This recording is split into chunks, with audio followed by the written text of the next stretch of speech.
10वां अध्याय। ऋषि बोले, अपने प्राण प्रिय भाई निशुंभ की मृत्यु को देखकर, इस प्रकार सेना को भी मरता देखकर कुपित होकर शुंभ कहने लगा, अरे दुष्ट दुर्गे, तू बल के घमंड से गर्व मत कर। अरे अहंकारणी, तू तो अन्य स्त्रियों के बल के सहारे लड़ रही है। देवी बोली, अरे दुष्ट, मैं अकेली हूँ, संसार भर में मेरे समान कौन दूसरी है। ये तो मेरी विभूतियां हैं, मुझ में ही प्रवेश कर रही हैं। इतना कहते ही ब्रह्मांड आदि सभी शक्तियां उस देवी के शरीर में समा गई। अकेली अंबिका देवी रह गई। देवी बोली, मैं अपनी ऐश्वर्य शक्ति संपन्न अनेक विभूतियों के रूप में यहाँ पहले विद्यमान थी, अब मैंने सभी रूप समेट लिए। अब तो मैं अकेली युद्ध में खड़ी हूँ, तू भी स्थिर हो जा। ऋषि बोले, तब सभी देवता तथा दैत्यों के देखते देखते देवी और शुंभ इन दोनों में युद्ध छिड़ गया।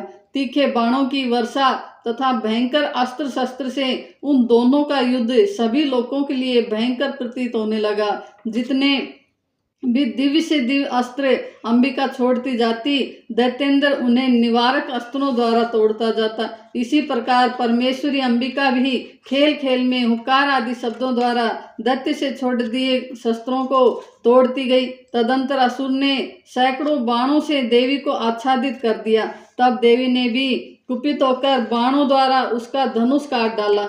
धनुष के टूट जाने पर दैत्येंद्र ने हाथ में शक्ति उठा ली। अभी शक्ति उसके हाथ में ही थी कि देवी ने चक्र द्वारा वह शक्ति काट डाली। तब दैत्यराज तलवार तथा 100 चंद्रमा वाले चमचमाते ढाल लेकर देवी पर झपटा। उसकी तलवार एवं सूर्य जैसी चमकती ढाल को देवी ने अपने धनुष से छोड़े हुए तीखे बाणों से तुरंत काट दिया। रथ के घोड़े तथा सारथी को भी मार दिया। धनुष तो पहले ही कट चुका था। तब तो भयानक मुदगर लेकर अंबिका को मारने के लिए दैत्य उद्धत हो गया। देवी ने उसके मुदगर को भी तीखे तीरों से काट दिया। फिर भी वह दैत्य मुक्का तान कर बड़े वेग से दौड़ा। जाते ही उस दैत्येश्वर ने देवी के हृदय में मुक्का मार दिया। देवी ने भी उसकी छाती पर एक चपेट जमा दी। देवी की उस चपेट के लगते ही वह दैत्यराज पृथ्वी पर गिर पड़ा। गिरकर भी सहसा उसी प्रकार उठ खड़ा हुआ। तब उछलकर देवी को उठाकर आकाश में स्थित हो गया। वहां भी निराधार होकर वह चंडिका देवी के साथ युद्ध करने लगा। आकाश में उस समय दैत्य तथा चंडिका का आपस में घोर युद्ध हो रहा था। वह युद्ध मुनियों के लिए विस्मयकारक था। अब अंबिका ने उसके साथ देर तक युद्ध करते करते दैत्य को उठा लिया और उसे पृथ्वी पर पटक दिया। देवी द्वारा पटका हुआ वह पृथ्वी पर आकर खड़ा हो गया। मुक्का तानकर वह दुष्ट देवी को मारने की इच्छा से बड़े वेग से दौड़ा।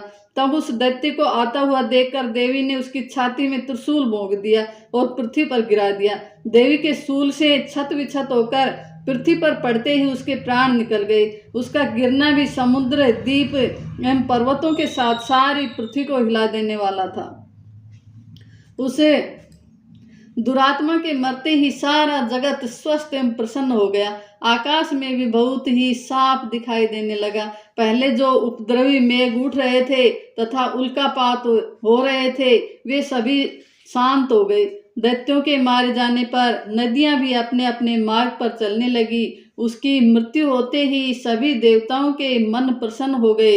गंधर्व मनोहर गायन करने लगे, अप्सराएं गण नाचने लगी, दूसरे बाजे बजाने लगे, वायु पवित्र होकर चलने लगी, सूर्य उज्जवल होकर चमकने लगा, शांत हुई अग्निशालाओं की अग्नियां जलने लगी, दिशाओं की भयंकर आवाजें शांत हो गई, प्रजा सुखी हुई और सर्वत्र शांति का साम्राज्य हो गया। जय माता दी।